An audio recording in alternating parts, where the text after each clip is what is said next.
저는 어릴 적부터 부모님의 손에 이끌려 교회를 다녔습니다. 이렇게 교회를 다니면서 주일학교 선생님들이 들려주시는 그 하나님의 말씀이 참 재밌었습니다. 그 여러 선생님들이 다 좋고 기억에 남지만 그 중에서도 유독 기억에 남는 선생님이 계신데요. 그 선생님은 스케치북에 손수 그림을 그려서 하나님의 말씀을 들려주셨습니다. 그런데요, 제가 그렇게 좋아하는 선생님이 들려주셔도 믿어지지 않기보다는 이해가 되지 않는 말씀들이 있었습니다. 그중 하나가 오늘 함께 읽은 본문의 북이스라엘 백성들이 금송아지에게 제사를 드리는 사건입니다. 모르겠습니다. 선생님이 스케치북에 그린 금송아지가 송아지를 안 닮아서인지는 모르겠지만 내가 이스라엘 백성이라면 저런 금송아지에게는 절대로 절하지 않겠다는 생각이 들었습니다. 왜냐하면 십계명에도 분명히 우상에게 절하지 말라고 말씀하고 계시고, 또한 우리 출애굽기 32장에도 말씀하시잖아요. 이스라엘 백성은 아론과 함께 금송아지를 만들었다가 하나님께서 매우 진노하신 사건을 이미 경험했기 때문입니다. 게다가 여로보암이 금송아지를 만든 그 숨은 의도가 무엇입니까? 27절 말씀입니다. 우리 다시 한번 살필까요? 만일 이 백성이 예루살렘에 있는 여호와의 성전에 제사를 드리고자 하여 올라가면 이 백성의 마음이 유다 왕된 그들의 주 르호보암에게로 돌아가서 나를 죽이고 유다 왕 르호보암에게로 돌아가리로다 하고, 지금 여로보암이 금송아지를 만든 의도는 북이스라엘 백성들이 위함이 아닙니다. 이스라엘 백성들을 위함이 아니라 자신이 계속 북이스라엘의 왕으로 남고 싶은 정치적 야욕 때문입니다. 그리고 그는 이스라엘 백성에게 자신이 만든 금송아지에 대해서 어떻게 설명하고 있습니까? 28절 말씀입니다. 이에 계획하고 두 금송아지를 만들고 무리에게 말하기를 너희가 다시는 예루살렘에 올라갈 것이 없도다. 이스라엘아, 이는 너희를 애굽 땅에서 인도하여 올린 너희의 신들이라 하고, 지금 여로보암은 금송아지를 이스라엘 백성을 애굽 땅에서 인도하여 올린 너희의 신이라고 말하고 있습니다. 그런데요 여러분, 하나님을 섬기는 이스라엘 백성들이 어떻게 여로보암이 만든 금송아지를 보고 자신들을 가나안으로 인도하신 하나님이라고 생각할 수 있었을까요? 위로는 하늘에 있는 것이나 아래는 땅으로 있는 것이나 땅 아래 물속에 있는 그 어떤 형상도 만들지 말고 절하지 말라는 하나님의 그 계명을 아는 이스라엘 백성들이 어떻게 베델과 단으로 가서 송아지에게 절하는 죄를 범할 수 있었을까요? 왜 이스라엘 백성들은 여로보암이 금송아지를 애굽에서 인도한 신이라고 설명했을 때 큰 거부감 없이 그 말을 받아들이고 이해했을까요? 우리가 방금 읽은 28절 말씀을 새 번역 성경에서는 이렇게 기록하고 있습니다. 우리 함께 읽을까요? 왕은 국리를 한 끝에 금송아지 상 2개를 만들었다. 그리고는 백성에게 이렇게 말하였다. 예루살렘으로 올라가는 일은 너희에게는 너무 번거로운 일이다. 이스라엘 백성들아, 너희를 이집트에서 구해주신 신이 여기에 계신다. 이스라엘 백성들이 여로보암의 제안을 받아들인 첫 번째 이유는 예루살렘에 올라가는 일이 너무 번거로운 일이었기 때문입니다. 자신들은 남유다 르호보암을 떠나 북쪽 이스라엘에 살기로 하고 북쪽에 자리를 잡았는데, 제사를 드리기 위해서는 남쪽에 있는 예루살렘까지 가는 것이 너무 번거롭게 느껴졌습니다. 그때는 오늘날처럼 KTX가 없었지 않습니까? 자동차도 없었어요. 아마 그 길이 힘든 길임은 분명했을 것입니다. 그리고 또 예루살렘 성전은 어디에 있습니까? 가나안은 우리나라 지형과 달리 남쪽이 높은 곳입니다. 남쪽이 높은 산지입니다. 그래서 성전이 있는 예루살렘에 가는 길은 계속 산을 올라가고 산을 넘어야 하는 쉽지 않은 길입니다. 이스라엘 백성이 여로보암의 제안을 받은 첫 번째 이유는 그 길이 불편하고 번거로운 길이기 때문이었습니다. 그런데요, 여로보암의 제안을 받아들인 또 다른 이유가 있었습니다. 그것은 이스라엘 백성들이 하나님을 가나안의 신처럼 생각했기 때문입니다. 고대 근동의 대표적인 우상 바알과 아세라는 농사의 신입니다. 그래서 바알과 아세라의 신상을 만들 때 농사에 많이 이용되는 가축들을 밟고 그 위에 서 있는, 그 위에 바알과 아세라가 서 있는 형상으로 많이 만들었습니다.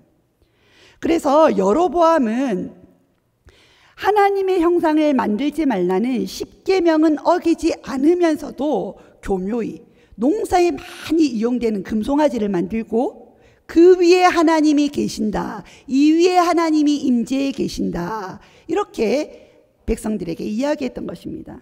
그러니까 베델과 단에 있는 두 금송아지는 하나님의 발등상이라고 말한 것입니다. 북이스라엘 백성들이 느끼는 번거로움과 여로보암의 권력에 대한 욕심이 바로 그 금송아지에서 타협점으로 만난 것입니다. 북이스라엘 백성들은 하나님이 말씀하신 대로 예루살렘 성전에 올라가려고 하니 너무 멀고 불편해서 이제는 좀 더 합리적으로 편리한 방법으로 제사를 드리겠다는 자기 합리화를 가지고 여로보암의 제의를 받아들인 것입니다. 이렇게 자기 합리화, 그 편리함을 이유로 이것을 받아들였는데요, 하나님 보시기에는 어땠을까요? 그리고 이 금송아지를 단과 베델에 세운 것이 북이스라엘에게 어떠한 결과를 가져왔을까요?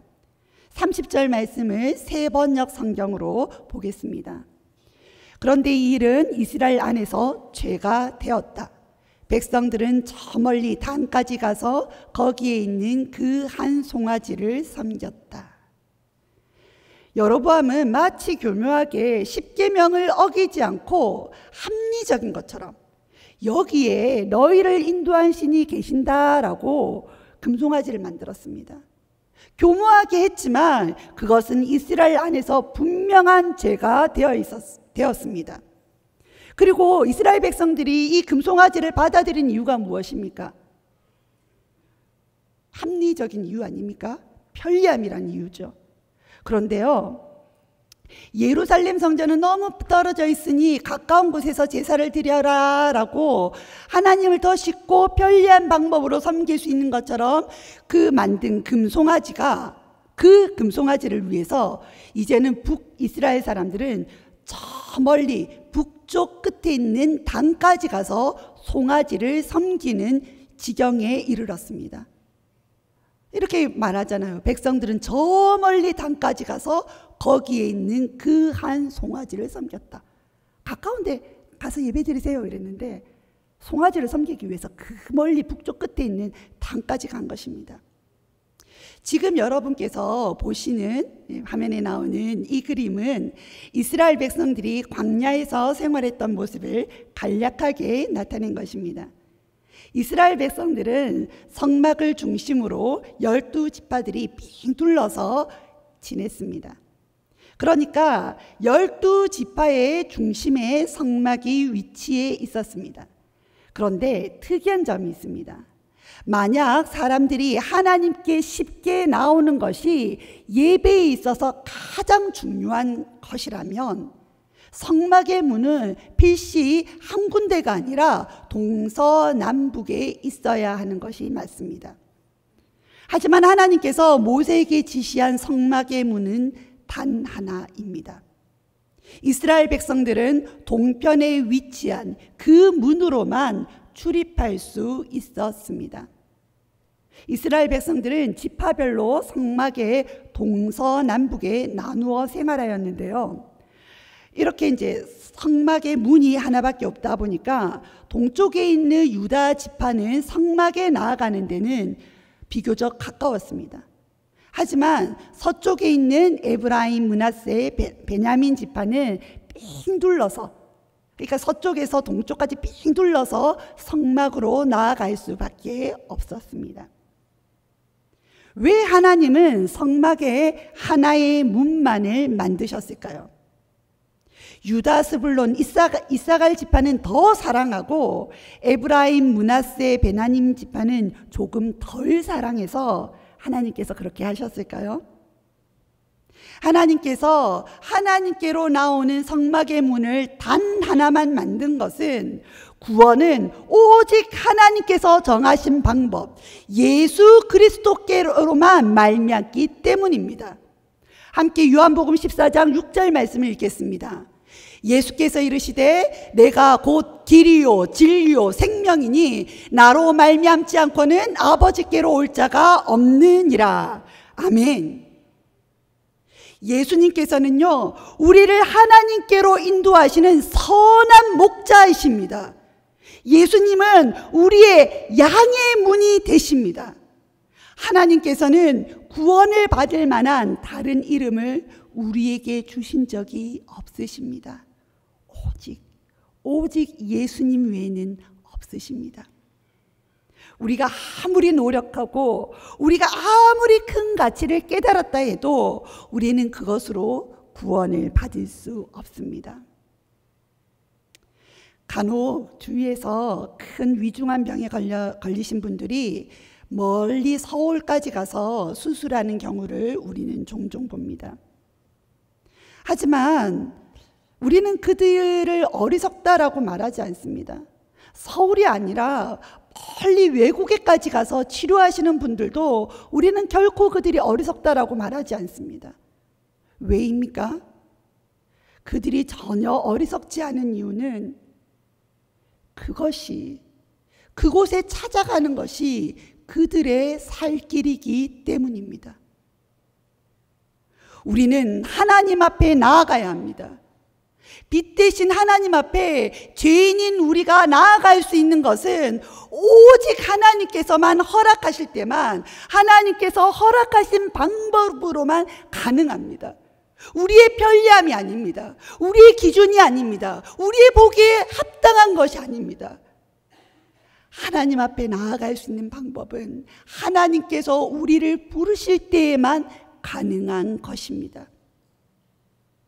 사랑하는 성도 여러분, 혹시 하나님을 예배드리는데 하나님께서 세우신 기준과 방법보다는 나의 편리함과 나의 견해가 더 우선시 되고 있지는 않으십니까? 하나님께 드리는 예배가 중요한 것은 알지만 내가 이 일을 통해 성공하는 것이 하나님께 영광 돌리는 일이다, 내가 돈 열심히 벌어 교회 헌금하고 선교사 보내면 되지, 이렇게 자기 자신에게 합리화하며 예배를 소홀히 여기고 있지는 않으십니까? 그 어떤 것도 예배를 대신할 수는 없습니다.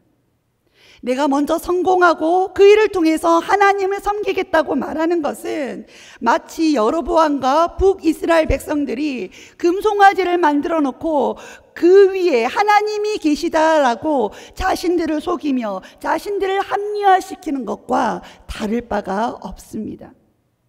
우리는 하나님께서 우리에게 맡기신 그 삶도 열심히 살아야 하지만 그 무엇보다도 예배를 먼저 우선시하는 삶을 살아야 합니다.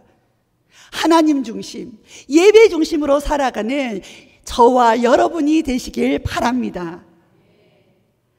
북이스라엘의 첫 번째 왕이었던 여로보암도 하나님께서 인정하신 왕입니다. 그는 선지자 아히야를 통해서 왕으로 세우시겠다는 하나님의 말씀을 들었습니다. 하나님의 말씀까지, 하나님의 그 약속까지 들은 그 여로보암이 무너진 이유가 무엇입니까? 왜 여로보암은 무너졌습니까? 여로보암이 무너진 이유는 하나님께서 자신에게 맡기신 사명을 잊어버렸기 때문입니다.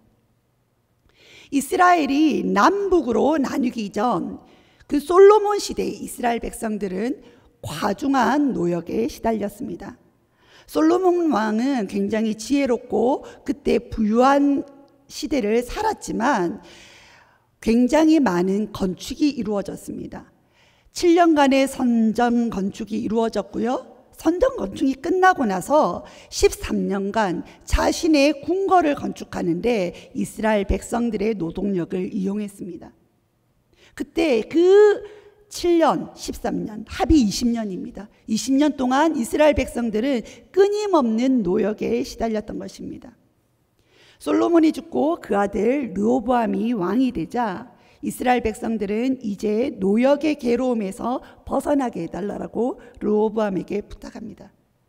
하지만 어리석은 르호보암은 지혜로운 나이든 신하의 말을 듣지 않고 자신과 친하고 자신과 친했던 어린 신하들의 말만을 듣고 이스라엘 백성들에게 이렇게 이야기를 하죠. 우리 아버지의 손가락이 이렇게 가늘었다면 나는 허리 같은 이렇게 굵은 것으로 너희들을 힘들게 하겠다. 채찍으로 치겠다. 정갈로 치겠다. 이렇게 이야기를 하죠. 르호보암은 더 심한 노역으로 다스리겠다고 이스라엘 백성 앞에 공포합니다. 그러자 하나님께서는 여로보암을 왕으로 세워 백성들의 삶을 살피는 일을 망각한 르호보암에게서 10지파를 떼어내어서 여로보암에게 줍니다. 하나님께서는 하나님이 사랑하시는 백성들을 품고 온 이스라엘 백성들이 하나님을 섬길 수 있도록 잘 이끌어주는 왕이 필요하셔서 백성들을 품고 백성들을 이끌어주는 왕이 필요하셔서 여로보암을 세우셨던 것입니다. 하지만 여로보암은 자신이 왜 왕이 되어버렸는지를 잊어버렸습니다. 오늘 본문 열왕기상 12장 25절의 말씀입니다. 함께 읽겠습니다. 여로보암이 에브라임 산지에 세겜을 건축하고 거기서 살며 또 거기서 나가서 분이엘을 건축하고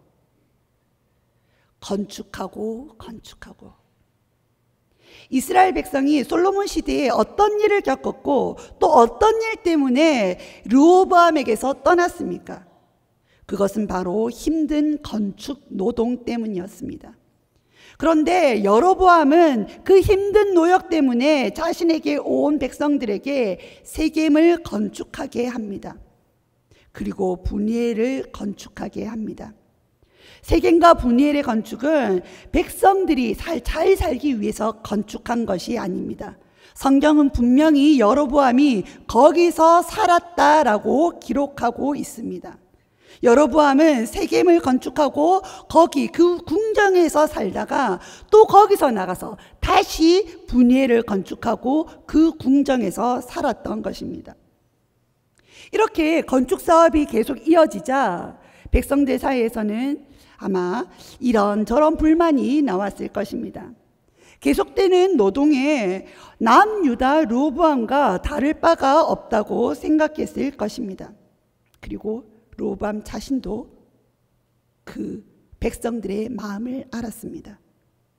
자칫하다가는 예루살렘 성전에 제사 드리러 가서는 남유다에 정착하겠다라고 자신도 생각한 것입니다. 그래서 생각해낸 것이 금송아지였습니다. 그러나 여로보암은 금송아지에서만 그친 것이 아닙니다. 31절 말씀입니다. 함께 읽을까요? 그가 또 산당들을 짓고 레위 자손이 아닌 보통 백성으로 제사장을 삼고, 그는 레위 지파가 아닌 일반 백성들로 제사장을 삼았습니다. 왜 일반 백성이 제사장이 되어서는 안 됩니까? 그것은 여러 가지 하나님의 그 뜻하시고 그 계획하신 바가 있지만 일반 백성이 제사장이 되어서는 안 되는 이유는 제사가 흔들리기 때문입니다. 하나님께 어떻게 제사를 드리는지 어릴 때부터 훈련받지 않고 준비되지 않은 자들은 자신의 방법대로, 자신의 소견에 옳은 대로 제사를 드릴 수밖에 없습니다. 그러니까 여로보암이 일반 백성으로 제사장을 삼았다라는 것은 제사 자체 그냥 형식적으로만 드리면 되지, 그 하나하나 예배의 순서가, 그 제사의 순서가 무슨 의미가 있겠냐라고 일반 백성을 제사장으로 세운 것입니다. 그리고 또 33절을 한번 읽어볼까요? 그가 자기 마음대로 정한 달, 곧 8째 달 15째 날로 이스라엘 자손을 위하여 절기로 정하고 베델에 쌓은 제단에 올라가서 분향하였더라. 여로보암은 하나님께서 정하신 절기 또한 마음대로 바꾸었습니다. 여로보암이 금송아지를 만들고 하나님의 절기를 자신의 편의대로, 자신의 마음대로, 자신의 소견에 옳은 대로 바꾼 이러한 여로보암의 행동은 북이스라엘이 계속적으로 그러한 영적인 흐름을 가지고 결국에는 북이스라엘이 멸망하게 되고 마는 그 단초를 제공했습니다. 사랑하는 산성의 성도 여러분, 혹시 하나님께서 우리를 부르시고 우리에게 여러 가지 일들을 맡기신 그 이유를 잊어버리시지는 않으셨습니까? 하나님, 내가 이 직장에만 들어간다면 하나님 들어가게 해주세요. 이 직장에만 들어가게 해주신다면 제가 열심히 신앙생활하고 직장 내에서도 신우회도 조직하고 하나님, 제가 만나는 직장 동료에게 열심히 전도하겠습니다. 하나님, 이 대학에만 들어가게 해주신다면 하나님의 영광을 위해서 열심히 교회 봉사하겠습니다. 이러한 기도와 바람들이 헛된 것 아닙니다. 하나님께서는 때때로 우리가 이 기도와 이 약속들을 온전히 지켜내지 못할 것을 아시면서도 하나님께서는 그래도 실수하더라도 그래, 그 마음 네가 기도한 것 이루어 보아라 하시면서 우리의 간구를 들어주십니다. 하지만 우리는 하나님께서 그 일들을, 우리에게 그 맡겨주신 그 지경의 그 가치들을 잊어버리고 그 일에만, 하나님은 잊어버리고 그 일에만, 그 삶에만 몰두하며 살 때가 너무나도 많습니다. 우리는 우리의 삶을 통해서 하나님께 영광 돌리는 것이 아니라 하나님께서 우리에게 허락하여 주신 그 일과 삶이 우리를 잠식해버리는 그 삶을 얼마나 많이 살고 있습니까? 우리가 직장에 들어간 것은요, 우리가 그 학교에 들어간 것은요, 우리가 결혼해서 가정을 이루는 것은요, 그곳에서 기도하기 위함입니다. 그곳에서 하나님의 영광을 드러내기 위함입니다. 그곳에서 하나님 앞에 기도하고 주의 사랑을 실천하기 위해서 우리가 그곳에 있는 것입니다. 하나님께서 그 일을 위하여 우리의 삶을 허락해 주셨습니다. 우리는 그것을 잊지 말아야 할 것입니다. 그곳에서 우리는 삶의 그 장소에서 예배자로 하나님 앞에 예배하며 하나님을 기억하며 사는 자로 살아야 할 것입니다. 우리는 하나님 없이 살 수 없는 존재입니다. 우리는 은혜 없이 살 수 없습니다. 하나님께서 우리를 친히 만나주시지 않으시면 우리는 절대로 하나님께 나아갈 수 없습니다. 죄인인 우리가 거룩하신 하나님께 나아가는 방법은 오직 예수 그리스도 외에는 없습니다. 우리 모두 하나님께서 허락하여 주신 그곳으로 함께 나아갑시다. 요한복음 4장 21절은 이렇게 말씀하십니다. 이 산에서도 말고 예루살렘에서도 말고 너희가 아버지께 예배할 때가 이르리라. 아멘. 하나님께서는 참되게 예배하는 자를 찾으십니다. 영과 진리로 예배하며 하나님 앞에서 참된 삶의 의미를 찾고 누리는 우리 모두가 되길 바랍니다. 그리하여서 그 무엇보다도 하나님께 예배하며 하나님 앞에 나아가서 삶의 의미를 찾고 하나님 앞에서 모든 삶의 힘을 얻는 우리 모든 산성의 성도님들이 되시길 바랍니다. 우리 함께 찬양하며 하나님 앞에 나아가길 바랍니다.